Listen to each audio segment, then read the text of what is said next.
Welcome to Meet the Press Now. I'm Melanie Zanona in Washington, and we begin with breaking news as Capitol Hill is rocked by new and disturbing allegations of assault and rape against embattled former Congressman Eric Swalwell, as both parties are dealing with misconduct investigations by their members. Swalwell's resignation from Congress was made official just moments ago on the House floor. Swalwell announced his resignation last night, which was followed less than an hour later by Republican Congressman Tony Gonzales, announcing his retirement amid fallout from an affair he had with an aide who later died by suicide. Both men calling it quits as they were facing investigation by the House Ethics Committee. Swalwell's resignation coming after allegations surfaced from multiple women, including a former staffer, of sexual misconduct, ranging from inappropriate text messages to rape. Today, another woman came forward, accusing Swalwell of drugging, raping, and choking her in 2018. I believe he drugged my drink. I only had one glass of wine.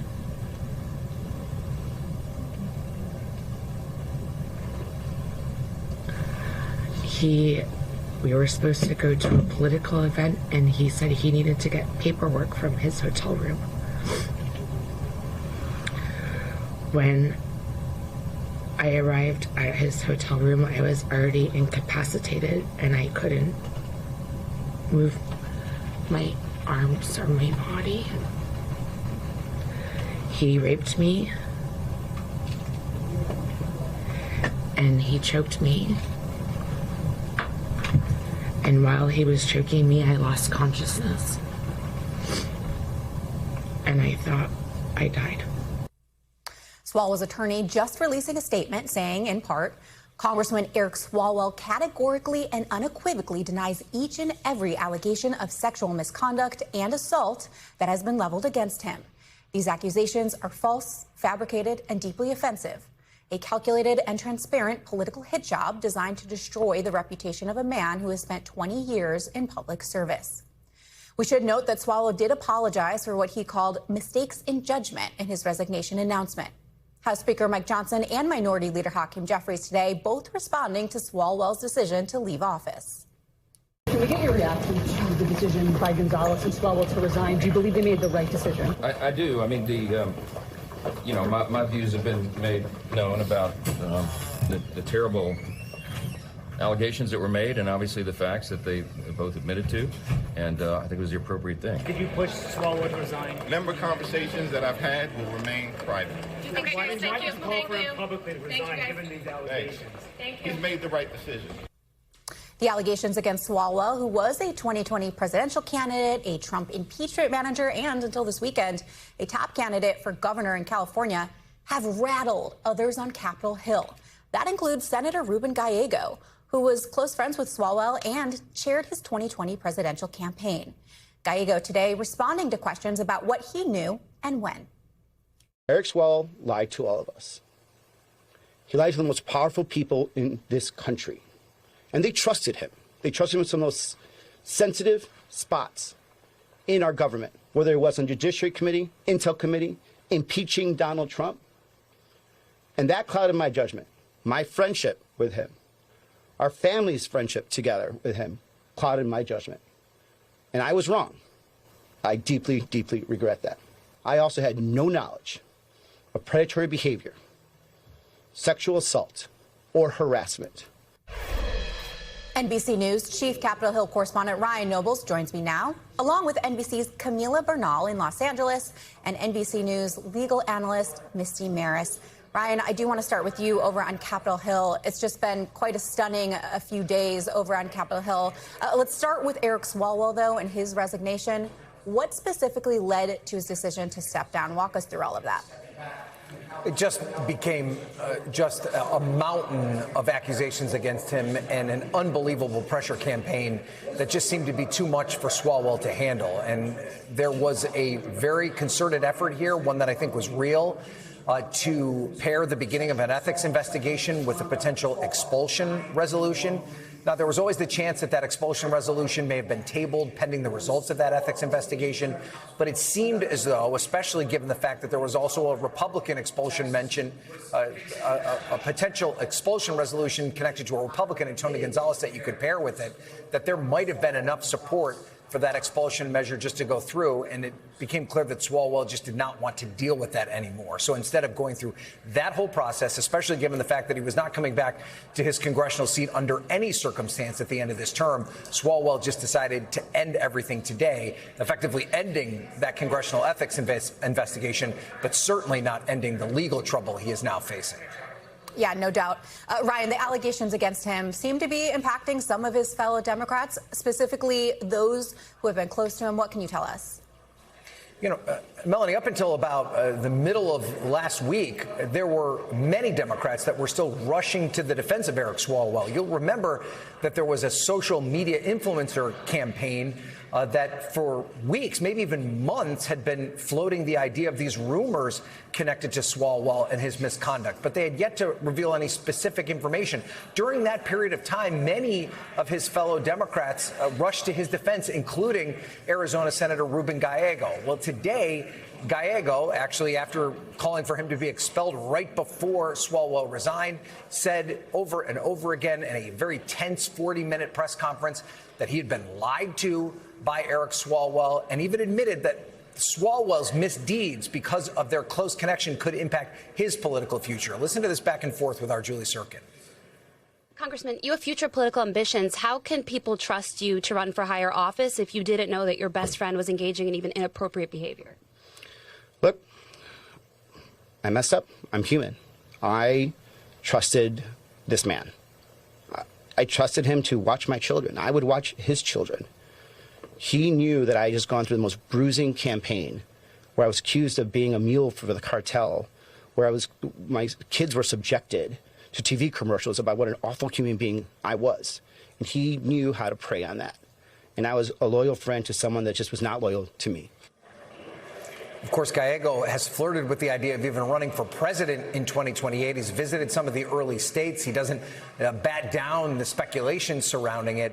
But there is a growing campaign of people asking questions about Gallego's association with Swalwell. He made it clear today he knew nothing of his alleged misconduct and was completely taken aback when he learned the details from some of these accusers. Melanie. Yeah, I assume those questions not going away anytime soon. Camila, I want to bring you into this conversation. You're in California right now. That's where the latest woman came forward today with some accusations. Walk us through all of that. Yeah, so the accusations were obviously very disturbing and very graphic to hear. The accuser today saying it essentially was a relationship that she thought was a friendship. They had met through social circles because she had a business. She was a model here in Los Angeles, and she thought she could get some help from Eric Swalwell. And essentially what happened was that after 2 social encounters, she says there was a third encounter, and it was in that third encounter where she believes she was drugged and choked, and she said she essentially felt like she died. And what's important here is that they want a criminal investigation in all of this. The attorneys today saying, look, when you lose your job in Congress, that's not accountability. So they want to see this criminal investigation because they believe that that's how they will get justice in this case. And the accuser admitting that, yes, it took a long time for her to come forward because this happened in 2018, but saying that she does have evidence, that she has the text messages, she has that photo with him, she told other people, she also saw a therapist. So they believe they have a substantial case against Eric Swalwell. And so we'll see what happens moving forward, but they already went to the LA County Sheriff's Department to try to get that ball rolling, essentially, in terms of the investigation, and we'll see how this all develops. But specifically, they want that criminal investigation. Mel. And Camila, I need to ask, what is the timeline on that investigation? Do we know what that could potentially look like? We don't, because first there has to be a report that's made by the LA Sheriff's Department, and then it's something where the DA will decide if this is something they want to charge and prosecute in the future. So we don't have an exact timeline, and the attorney said if none of this works out, then we might consider civil action as well. But they are primarily focused on the criminal part of all of this first, and then they'll see how this all develops. Because I did ask, you know, what is the goal, or what do you want? And they're not exactly sure what that looks like, other than the fact that they want authorities to investigate this and see this as something criminal. And Ryan, I have to get to this other resignation that just happened today. Tony Gonzales, he was a Republican from Texas. What kind of pressure was he facing to step down? Well, there's no doubt that the Swalwell allegations put an even brighter spotlight on Tony Gonzales. He was already facing an enormous amount of pressure to leave Congress. Initially, his plan was to stay through the balance of his term. But then once the drumbeat of expulsion surrounding Swalwell started to pick up, it was almost immediately connected to Gonzales as well. And there was obviously kind of a political exit ramp here for those who didn't want to affect the margins in the House of Representatives between Republicans and Democrats, and the opportunity to vote yes on expulsion for both a Republican and a Democrat and not impact the margins seemed enticing, which was one of the reasons that you thought maybe this is something that could happen even before the ethics investigation went forward. Just like Swalwell, Gonzales did not appear to want any part of the potential of being expelled from Congress before his term was up. So he just decided to call it quits on his career as well. His career is effectively over at 11:59 tonight. Yeah, just a remarkable turn of events over the last 24 hours. Ryan on Capitol Hill, Camila in California, thank you both so much. I do want to get some legal perspective now with our Misty Maris. Misty, let's start with the new allegations against Swalwell in California. What is the statute of limitations here, and what potential charges could he face? So these allegations are from 2018. So the statute of limitations is still in play on the criminal side and the civil side. When it comes to criminal conduct for a forcible rape, which would be the highest level charges and would fit the bill if the accuser, what she said today in that press conference, were to be proved in court, there is no statute of limitations, Mel. That has been extinguished by the state of California. Massive changes to the law in 2017. So just a year before she said the allegations took place. For lesser sexual assault type offenses that could potentially be at issue, the statute of limitations is 10 years. So still falling within that time frame to potentially investigate and ultimately charge on the criminal side. And Misty, the accuser here, her name is Lana Drews. She said she did not file a police report in 2018 when the alleged rape took place, but she did tell people close to her and says she recorded these events in her calendar. So from a legal perspective, talk to me about how important that potential corroborating evidence could be to the case. Anytime you have a case where you have a time that's lapsed significantly, there's going to be a lot of evidence that no longer exists, like medical treatment or video recordings. So that is something that oftentimes comes down to, in these cases, a he said, she said. So corroborating evidence is key. And what she pointed to in that press conference was a handwritten calendar that she told friends around and family members around that time about these allegations, and also therapy notes relating to treatment that she sought. Now, all of that would be at play and something investigators would look at. The closer in time to the actual alleged conduct, the more weight it would be given. But all of that is imperative, because prosecutors don't do a he said, she said, who's more credible. What prosecutors need to analyze is whether there's enough evidence to prove a case beyond a reasonable doubt. So anything to corroborate one side or the other is going to be imperative to that analysis. And Misty, her attorney says they are willing to cooperate with the Manhattan District Attorney's Office, who is also launching its own investigation into an alleged assault by Swalwell from another woman. What do you make of that? Well, we're looking at allegations that are very similar. And whenever you have that, there's going to be an analysis by investigators, and also ultimately, if there are criminal charges, about patterns of conduct. We've seen this in other cases. So there could be sharing of information about what is received in the course of these investigations. And all of that could be at issue in both parallel investigations in New York and California. So you're talking about investigations going on the criminal side in two different states, and then other allegations which are relate to these unsolicited pictures and videos through Snapchat. That's a different story, but could still be relevant to the analysis in both jurisdictions as far as that pattern of conduct. Misty, thank you so much. With me now is Congresswoman Debbie Dingell, a Democrat from Michigan. Congresswoman, thank you so much for joining us. I do want to start with these disturbing allegations against now former Congressman Eric Swalwell. I just want to get your reaction to his decision and more generally to this moment in Congress, because it really does feel like a reckoning on Capitol Hill. Well, it is a reckoning, and what my reaction is my reaction every time I hear allegations and actually see videos of sexual attacks and staffers placed in these kinds of positions. It's horrific. It shouldn't happen. We shouldn't tolerate it, and we have to make it safe for people to come forward and report what happened. And I think that even the time at least the time it took for some of this becomes public shows you that the Me Too moment wasn't as freeing as everybody felt, and that there are consequences when you tell people what happened to you. And unfortunately, that's still reality.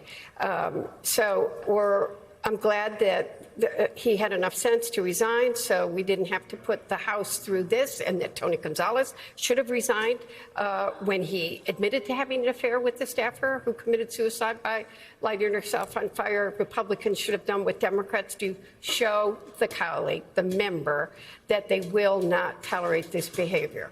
But is a day of reckoning? I don't know.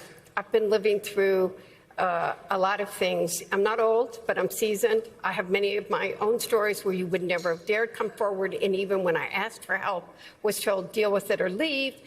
We're not there anymore. You don't have to do that, but we still have not gone as far as we want, and bad behavior will still continue. Swalwell's attorney says that the woman's allegations are fabricated and part of a, quote, calculated and transparent political hit job. What is your reaction to that suggestion that these women are lying? So I think the previous, the legal analyst that just preceded me talked about patterns. It does sound like many of the women are reporting similar things that happened.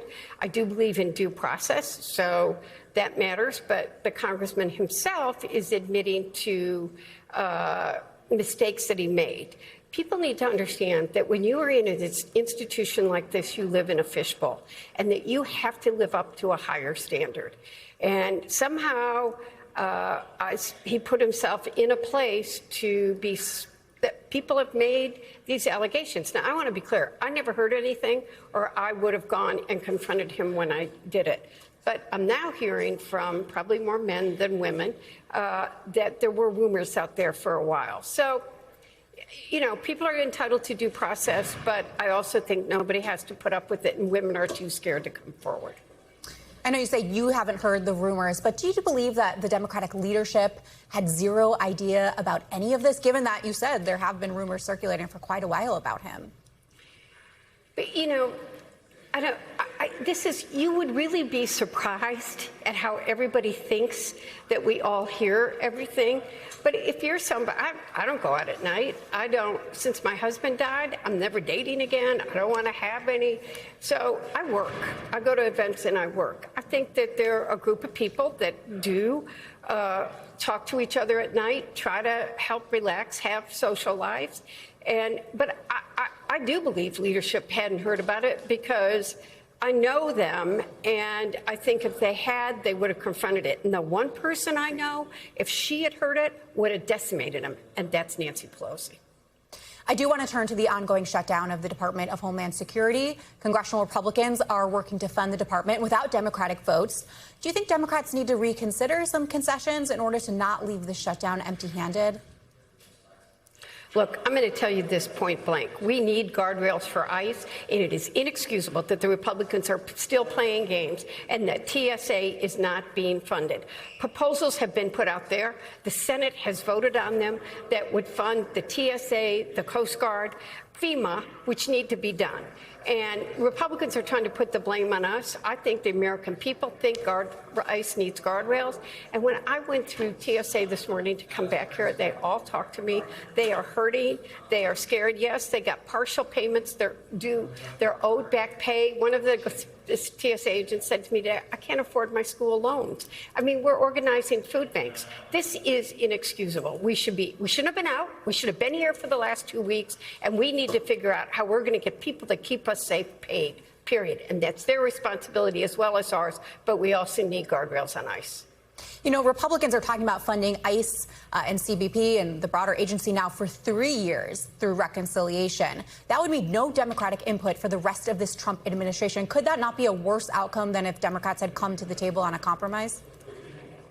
Well, one, do you and I know that that reconciliation wish is even going to happen? And two, if we win the House and Senate back, we are going to fight very hard to ensure that we aren't making the TSA and others a ping pong ball in all of this, but to go back and undo damage that we are seeing, starting with the big bad bill. Recently, NBC News did speak to some voters in Michigan about how they feel about the Democratic Party, their assessment of the party heading into the midterms. I want you to take a listen to some of what they said. I'd like to know, what are the key characteristics or traits that best describe today's Democratic Party? Subdued. All right, Paul? Disjointed. Cindy? Lacking. All right, Lucy? Spineless. I think the word that best describes them right now is bruised. Those are some tough words. Congresswoman, what do you make of that assessment? And what do you think Democrats need to do in order to regain the confidence of the base? Look, I'm at times get called Debbie Downer in meetings because I tell people the truth, because I'm out there listening to those voters that were in your focus group, and they're not afraid to tell me the same thing. We as Democrats have got to show people that we can deliver for them. They are worried about how much their groceries cost, what their gasoline prices are. They want to see us fight for them, and they want to see us deliver. We have to develop our plan of what we're going to deliver for them right away when we regain the House and then deliver on it. And we're also going to, besides addressing affordability, we have to help fix the broken health care system, and we've got to address the corruption that we are watching in government right now. Congresswoman Debbie Dingell, thank you so much. Coming up, the latest in the war against Iran. President Trump says a new round of negotiations with Tehran could happen over the next 2 days in Pakistan, as top U.S., Israeli, and Lebanese diplomats met here in Washington today. Plus, papacy and public policy. Vice President J.D. Vance responds to the president's extraordinary feud with the Pope Leo and the social media post that sparked backlash for depicting the president as a Christ-like figure. You're watching Meet the Press Now.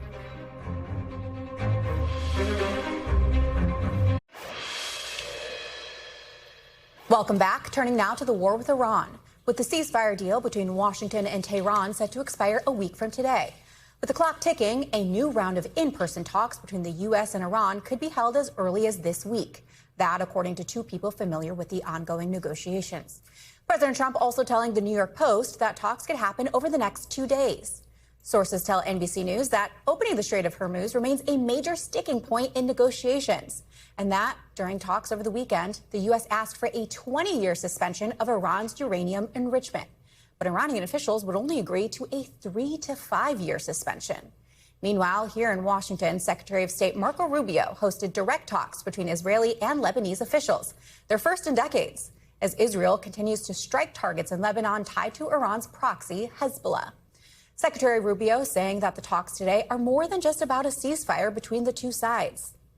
This is a historic opportunity. We understand we're working against decades of history and complexities that have led us to this unique moment. And the opportunity here, I know some of you are shouting questions about ceasefires. This is a lot more than just about that. This is about bringing a permanent end to 20 or 30 years of Hezbollah's influence in this part of the world. Joining me now from the White House is NBC's Kelly O'Donnell, and NBC's chief foreign affairs correspondent Andrea Mitchell is here with me on set. Kelly, I do want to start with you over at the White House.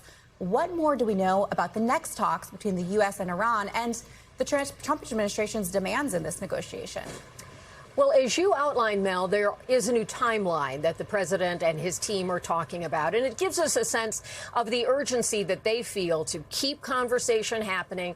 And they are mindful that there is a deadline coming, and that is the end of the ceasefire period on the 22nd. So that is a data point that can be critical in this, because there is an expectation that if there isn't forward progress, what would that mean? Would the U.S. resume hostile activity toward Iran? Would there be some other way to intervene? Those are outstanding questions. It's also clear that the issues are deep and there is a real divide when you consider that Iran views with such an intense fervor that it has to have some control over its own nuclear future, and that the term that the United States would even consider 20 years at a minimum, with a lot of extenuating asterisks for specific parts of that program, that's a non-starter for Iran. For the U.S., any shorter term is a non-starter. So it gives you a sense that there is some distance here between these parties. That's not a surprise, but it just gives us a sense of how challenging this could be. When the president talks about it being in the next couple of days, if it is in fact going to be in Pakistan again, that's quite a considerable distance to travel. So there should be signs coming if there are specific talks. At this point, we don't have time and place set, but kind of a window of opportunity, especially with the talks between Israel and Lebanon. It gives you a sense that diplomacy is kind of the moment right now. Is there room for conversation that could keep hostilities from ramping up again? That's the big question. Is there something to talk about? Can they make progress? Big question indeed. Kelly, do you get the sense that the administration feels like its blockade of Iranian ports is an effective tool to ramp up pressure on Iran ahead of the next round of talks? Well, you do get the sense of that. That seemed to be a tactic that the president came up with in progress here. That wasn't an intention of the early planning, at least not anything he described publicly. And by using the considerable resources that he placed into that part of the world to try to hold vessels that are coming out of Iranian ports, to signal to those that they consider to be problematic that they cannot go past the U.S. But it has limited the traffic substantially. It is far from the kind of traffic through the Strait of Hormuz that existed before this conflict began. So it is tamping down the hostility. It is perhaps a lever of pressure on Iran because its economic capacity is affected by this, but so are many other countries. So that is a tension point that is certainly going to build with time. Kelly O'Donnell, thank you. Andrea, I want to turn to you. Kelly mentioned that there's this deep divide when it comes to the nuclear program. Is there even a deal to be made in this temporary amount of time before the ceasefire actually ends? No, there isn't. It would have to be an extension of the ceasefire. They could keep extending the ceasefire if they see that there's any progress. It took 2.5 years at the table, plus a few years just to run up to that, to get that joint plan of action, the JCPOA. When I was covering that in Vienna and Geneva and other places around Europe. And that was being done by the Secretary of State, John Kerry, and Javad Zarif, the then foreign minister for Iran, as well as other ministers, Ernie Muniz, who was our energy secretary and a nuclear physicist. There were a number of people, Wendy Sherman, the deputy secretary of state. So there was a large, Arachi, by the way, who is now the top negotiator as well as the parliamentary speaker. He was the number 2 in that delegation. It took years and years to reach those details, and they had to concede that they were not going to get to missiles. It was just going to be the nuclear piece. And they did have a 15-year agreement, and it was at very low level, 3.27%. Well, it was only after the Trump administration broke out of that agreement that a year or two later, that is, Iran began to enrich up to 60%, which is very close to weapons grade and very alarming. And it's only since June that there has been no inspections by the international atomic energy experts. So there's been no eyes for the 8 or 9 months now on the nuclear facilities that the president had said were obliterated in that 12-day war in June, but they still have that enriched uranium. They have to decide what to do with it. Iran doesn't want to give up all enrichment. There are deals the U.S. could be offering, and we understand they are, to pay for the enrichment, to provide enriched uranium to Iran for medical and other, civilian purposes. Iran is insisting that since they have signed the non-proliferation treaty, that they should be allowed to enrich. there's going to have to be some give on that. But there are two really tough issues. The nuclear deal, experts believe, I've been talking to diplomats and military experts, there is a deal to be done, not quickly, and the Strait of Hormuz is more complicated. No doubt. There's also these talks in Washington today between Israeli and Lebanese officials. Right. Secretary Rubio said he does hope that there could be a deal. I want you to take a listen to what the Israeli ambassador said today after that meeting. What gives me hope is the fact that the Lebanese government made it very clear that they will no longer be occupied by Hezbollah. And Iran has been weakened. Hezbollah is dramatically weakened. This is an opportunity. This is the first time our two countries are sitting together in over 3 decades. Let's feel the moment. Let's enjoy the moment. Now, my question to you, Andrea, if Hezbollah isn't at the table, is it even possible to get a deal? There is a deal. There's a UN resolution, and the deal will involve Israel taking some territory and creating a buffer zone. Lebanon would probably agree to that. It would be south of the Litani River. They would have to agree not to attack civilian areas. But right now, Israel is saying that the ceasefire does not apply to Lebanon. Pakistan and the others, Iran, say that it should apply to Lebanon. And Israel has been striking Lebanon, Beirut, in the last couple of days, fiercely with the most forceful attacks. And that is what international observers, the UN and others, say has to stop. Andrea Mitchell, thank you so much for your perspective. Up next, Acting Attorney General Todd Blanche meets the press, speaking to NBC News about the weaponization of the Justice Department, the Epstein files, and much more. Stay with us on Meet the Press Now.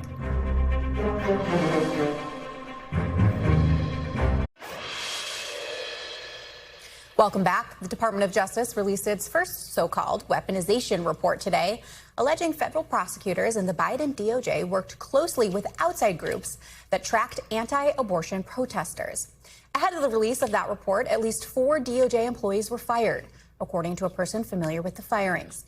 It comes amid renewed concerns about executive overreach at the Department of Justice, with President Trump's former personal attorney Todd Blanche now leading the agency after the president fired Pam Bondi. NBC News senior legal correspondent Laura Jarrett sat down with the acting attorney general, who said Americans should be happy that the president is deeply involved at the Justice Department.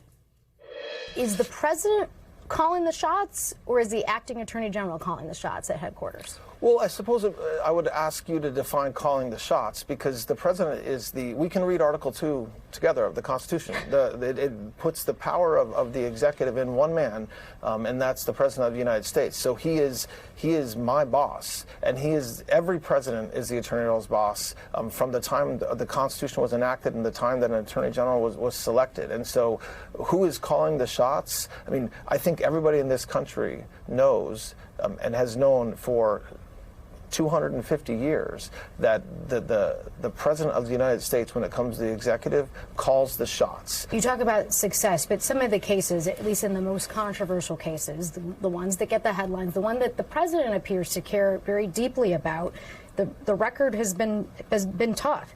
For both Comey and James, the indictments get dismissed. The indictment against Congressman Adam Schiff that he called for never gets off the ground. The probe into those 6 Democratic lawmakers, the grand jury declines to indict.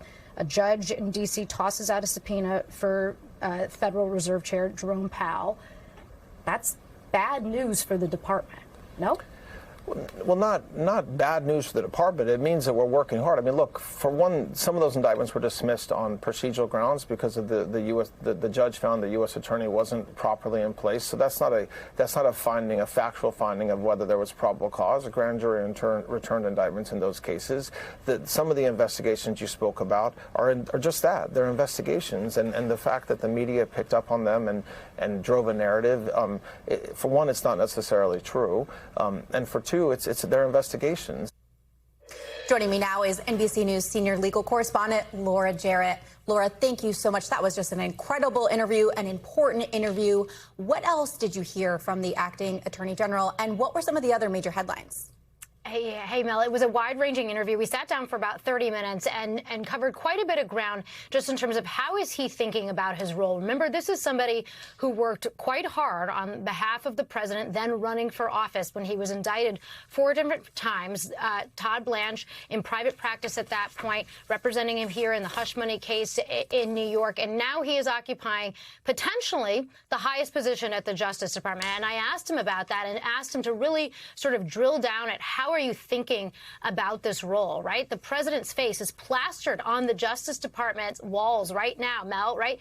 Outside of it, you can see a big banner with his face. And so I said, how are you thinking about this role? And he made it very clear he sees this as entirely at will. He can be hired, fired. He's happy to be there. He essentially said, if I don't get the job, I'll still stay there and I'll still say I love you to the president. And so his loyalty is clear on this. And that really came through in the interview. It also came through just sort of how much he has been beleaguered by the Ghislaine Maxwell piece of what he had to do when he had to go and talk to her in person. And also the entire Jeffrey Epstein investigation. It's been occupying a large amount of his time, Mel. He had to sort of be at the helm of all of the document production, and he said he was horrified by the fact that some of the survivors, the victims' information, was actually left unredacted. He said it was a small percentage and it was a mistake, but he owned up to it, and he said it was a big mistake, Mel. Laura, thank you so much for that incredible reporting. After the break, Democrats face another special election test in New Jersey's 11th congressional district.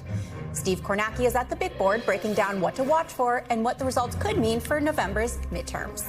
Keep it here on Meet the Press Now.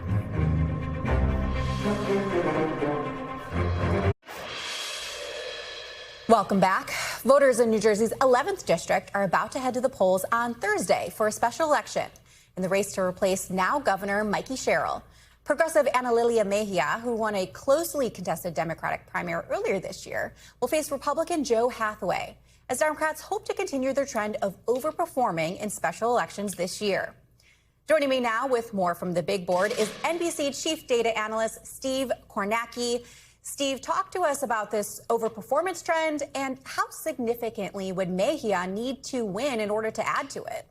Yeah, Mel, I mean, the trend is very clear at this point. We've had a half a dozen congressional special elections, House special elections, since Trump came back to the White House. In all of them, Democrats have done double digits better than they did in the same districts in the 2024 presidential election. So this election in New Jersey's 11th district, which is going to be on Thursday, a strange date for an election, I know, but it's going to be on Thursday this week. To set the sort of backdrop for this, Mikey Sherrill, the current governor, she represented this seat. She obviously had to give it up to become governor.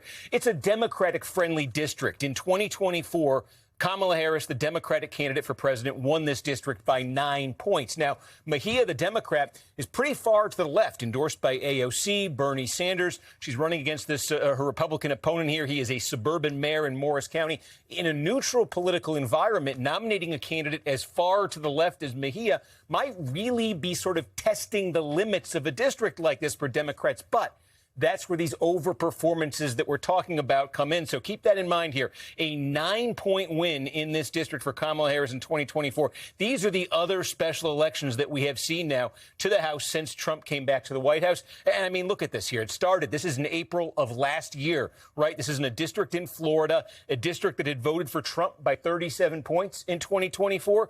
The Republican won the special election, but only by 15. That was a 22-point shift in the Democrats' direction, right? Same day, different part of Florida, 30-point Trump district, won by the Republican by 14. 16-point Democratic overperformance. Here in Virginia was a district that Harris had won by 34. It's a Democratic district, but it got much more Democratic in the special election. 50 points. Again, that's a 16-point shift here. An 18-point shift. Look at this, a 13-point shift. These are all in the Democrats' direction. And then just last week in Georgia, again, there's a 37-point Trump district. The Republicans won, but only by 12, a 25-point shift. The average shift that we've been seeing in these special elections is 18 points in the Democrats' favor.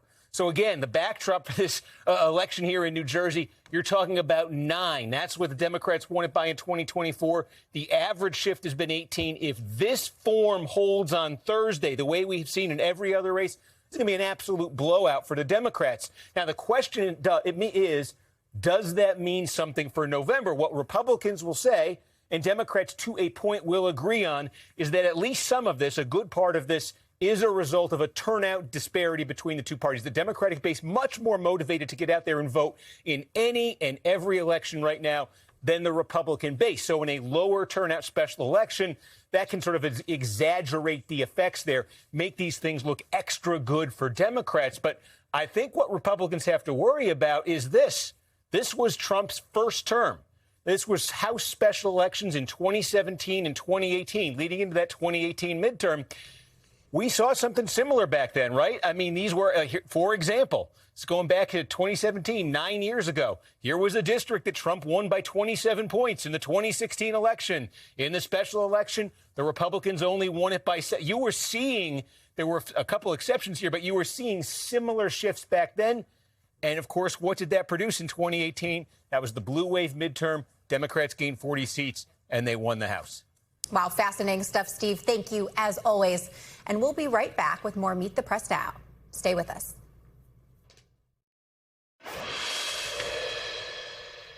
Welcome back. As the president refuses to apologize for his rebuke of Pope Leo, Vice President J.D. Vance, the highest-ranking Catholic in government, has been left trying to downplay the tensions between the pontiff and the president.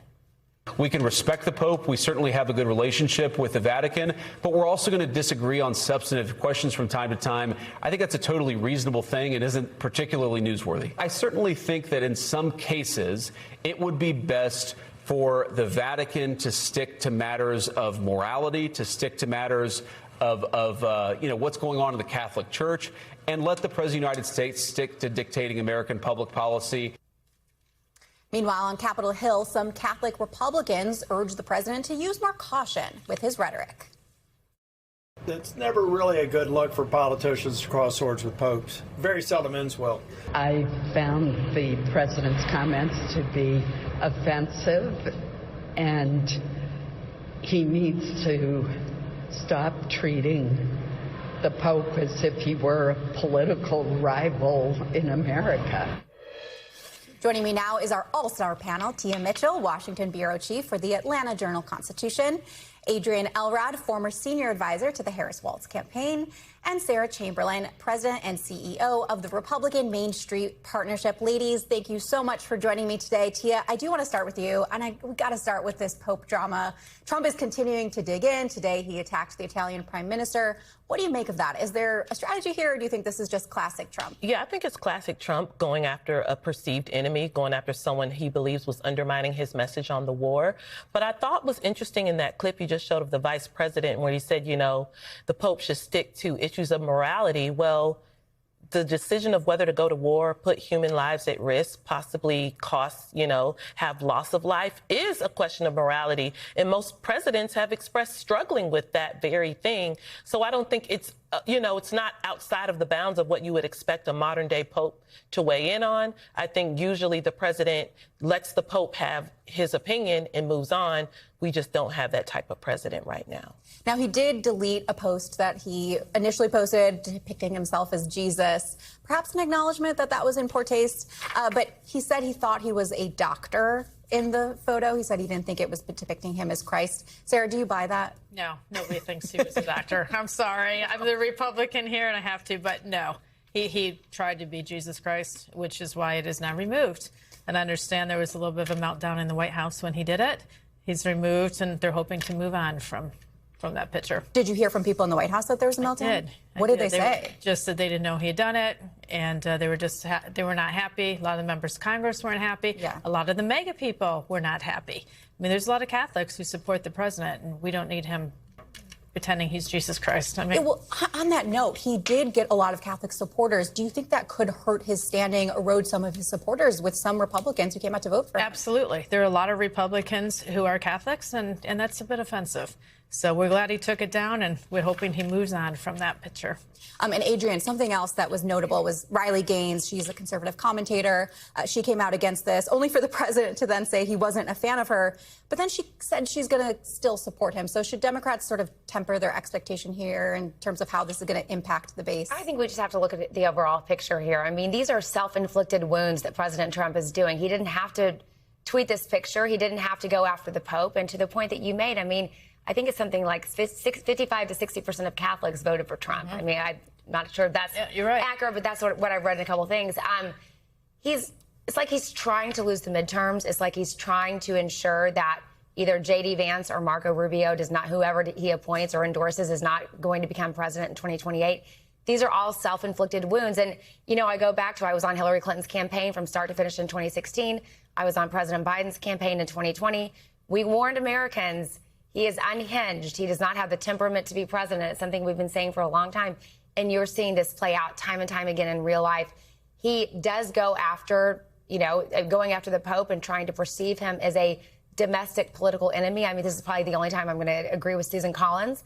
But I thought her statement was very accurate, where she said he needs to stop treating the Pope like a domestic political rival. He is the Pope. He trumps, no pun intended, but sort of pun intended. He trumps Trump, especially in the eyes of pretty much every Catholic in the world. And this is coming as Republicans are trying to talk about the tax bill and the tax benefits. It's tax filing season. They're doing this big event on Capitol Hill tomorrow. It's just like another example of how this is overshadowing and overstepping on their own message. Tia, I do want to turn to this other story on Capitol Hill. We saw back-to-back resignations, first from Democrat Eric Swalwell, then from Republican Tony Gonzales. It was just a remarkable turn of events, especially for Swalwell. These allegations didn't come out initially until Friday. Are you surprised how quickly things happened? Well, not given what the allegations were. I think, particularly that he was accused not just of, acting inappropriately, as bad as that was, but accused of sexual assault, accused of criminal activity. And again, he says he's innocent, and, we'll see if they're, that's a high bar. But I think people were shocked at what came out. I think they might have also been shocked at how many women were coming out, and then they're hearing that there's more to come. And I think a lot of Democrats were like, we got to put a stop to this. And I think that also the fact that there was like a 1-and-1, one Republican, one Democrat, I think all the rank and file members, the 435, were like, hey, we're ready to get rid of both of them. Do you think Gonzales would have resigned had it not been for all this Swalwell stuff blowing up? Maybe not. I think, again, because for Mike Johnson, there was also a numbers game involved there. But I think it made it easier when it was like there's one of each, so it kind of comes out in a wash. Because I really do think that rank and file members of both parties were long ready to get rid of Tony Gonzales, notwithstanding the math problem for Speaker Johnson, and then quickly felt the same way about Eric Swalwell, so it was easy to kind of make them a package deal. But I did not see Republicans coming out really and saying Gonzales needs to resign until Swalwell did. So, Sarah, I want to get your take on that. Do you think that's a bad look for Republicans? It's not great. I mean, Tony Gonzales, for full disclosure, was a Republican Main Street Partnership member until 2 years ago. There's other things about him that they removed him from Main Street, so we were not surprised to see this. He needed to resign. There's no question. He was removed from Main Street based on misconduct allegations? Other allegations. Can you say more about that? They're just other allegations that the members of Congress came to us and they removed him from Main Street. On that topic, this is something we've been talking about on Capitol Hill. It seems like some people at least were aware of the rumors of Eric Swalwell on Capitol Hill.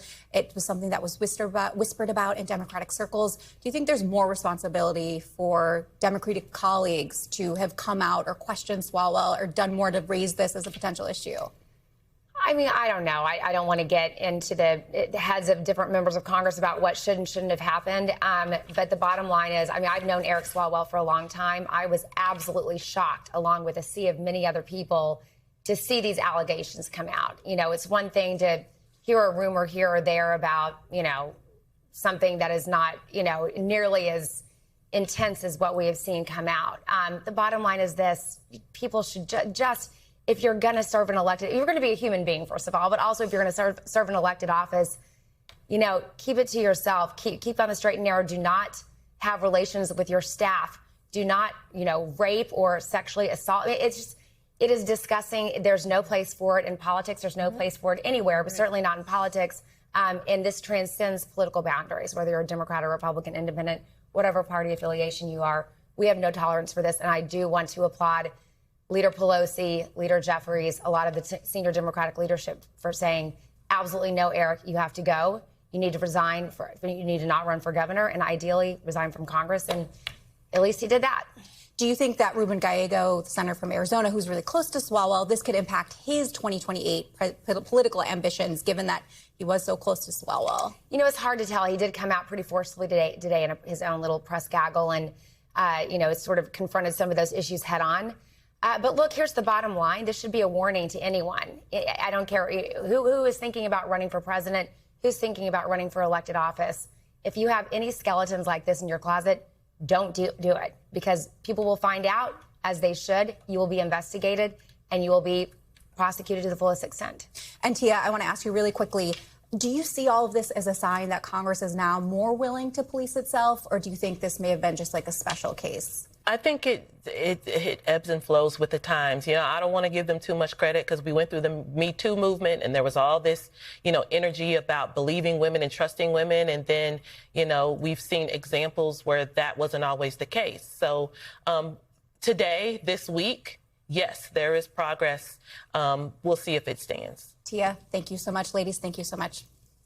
We're back tomorrow with more Meet the Press Now. And there's more ahead on NBC News Now.